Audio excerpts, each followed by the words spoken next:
Hello friends, welcome my H medicine channel.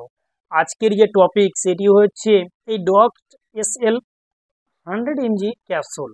আমরা জানবো এই ডক্স এসএল 100 mg ক্যাপসুলটি কি, এটি কোন কন্ডিশনে নেওয়ার অ্যাডভাইস দিয়ে থাকে, এটির ইউজ, তার ডোজ এবং তার সাইড ইফেক্ট, এই বিষয়গুলো আজকে এই ভিডিওর মধ্যে আমি ডিসকাস করব। তার আগে আপনাদের কাছে রিকোয়েস্ট, আপনারা এইচ মেডিসিন চ্যানেলকে সাবস্ক্রাইব করুন, পাশে থাকা বেল আইকনটিকে প্রেস করে দিন, অল নোটিফিকেশন অন করে রাখুন সবার আগে ভিডিও পাওয়ার জন্য। আসুন ভিডিওটিকে স্কিপ না করে সম্পূর্ণভাবে দেখুন। আমরা সর্বপ্রথমে জানব যে এই ডক্স এসএল ক্যাপসুল এটি কত এমজি হয়ে থাকে। এটি 200 mg হয়ে থাকে, 100 mg হয়ে থাকে। আজকে আমি যেটি নিয়ে ডিসকাস করব সেটি হচ্ছে 100 mg অর্থাৎ 100 mg। আজকে আমরা জানবো যে এই ক্যাপসুলটির বর্তমান মার্কেট প্রাইস কত। এর বর্তমান মার্কেট প্রাইস হচ্ছে 133 টাকা। তারপরে আমরা জানবো এর মধ্যে কি কি সাল্ট, এর মধ্যে কি কন্টেন্ট রয়েছে। এর মধ্যে যে কন্টেন্ট রয়েছে সেটি হচ্ছে ডেক্সোসাইক্লিন। আসুন এবার আমরা জানবো যে এর কাজ কি। এই 100 mg ডক্স ক্যাপসুল এর কাজ কি। এর কাজ বেশ কিছু ডিজিজের ক্ষেত্রে ডাক্তারবাবুরা নেওয়ার অ্যাডভাইস দিয়ে থাকে, যেমন ব্যাকটেরিয়াল সংক্রমণ, যৌন সংক্রমণ। অঙ্গে কি হয়ে থাকে ব্যাকটেরিয়াল ইনফেকশনের জন্য, কিন্তু ওই জায়গাতে ছেলে যদি হয়ে থাকে তাহলে তার পেচ্ছাবের সময় ব্যথা অনুভব করে। এই সমস্ত ক্ষেত্রে, এই সমস্ত কারণে এক, এছাড়া যদি মহিলা হয় তাহলে তাদের যৌন সংক্রমণ বলতে অনেক সময় অনেক মহিলাদের সাদা সেরাব হয়, কিংবা পেচ্ছাবের দ্বারে জ্বলন আসে, কিংবা ঘামাচির মতো হয়ে যায়, চুলকাতে থাকে। এই সমস্ত ডিজিজকে বলা হয় যৌন সংক্রমণ। তারপরে ব্যবহৃত হয় যেমন ত্বকের ওপরে যেমন চুলকানি কিংবা ঘাও হয়ে যায় কিংবা ফুঁসড়ি।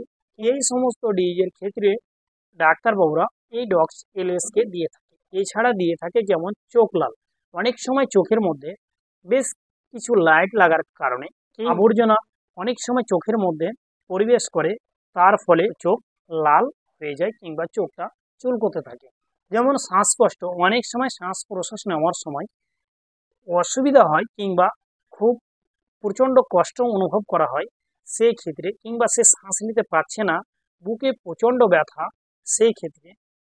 এছাড়া সিফিলিস গনোরিয়া বলতে আমরা বুঝি যে সিফিলিস গনোরিয়া ডাক্তার ভাষায় বলা হয় একটি সিফিলিস গনোরিয়া যেমন পেশাবের আগে কিংবা পরে যেমন সাদা সেরাবের মতো পড়তে থাকে, তাকে বলা হয় সিফিলিস গনোরিয়া।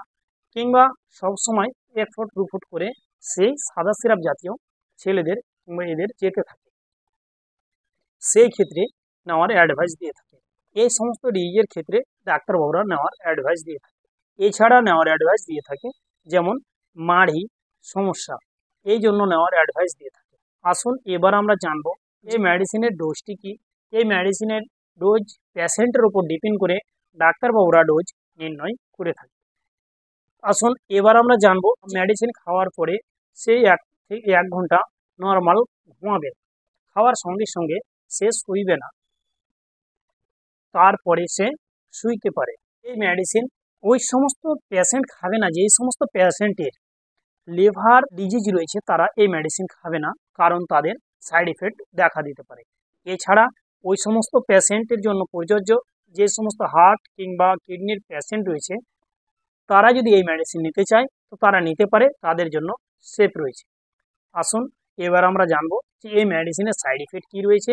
এই মেডিসিনের সাইড ইফেক্ট যেমন মুখ শুকনো হতে পারে, এছাড়া মাথা ব্যথা করতে পারে, নোজিয়া বমি বমি লাগতে পারে, কিংবা বমি হতে পারে।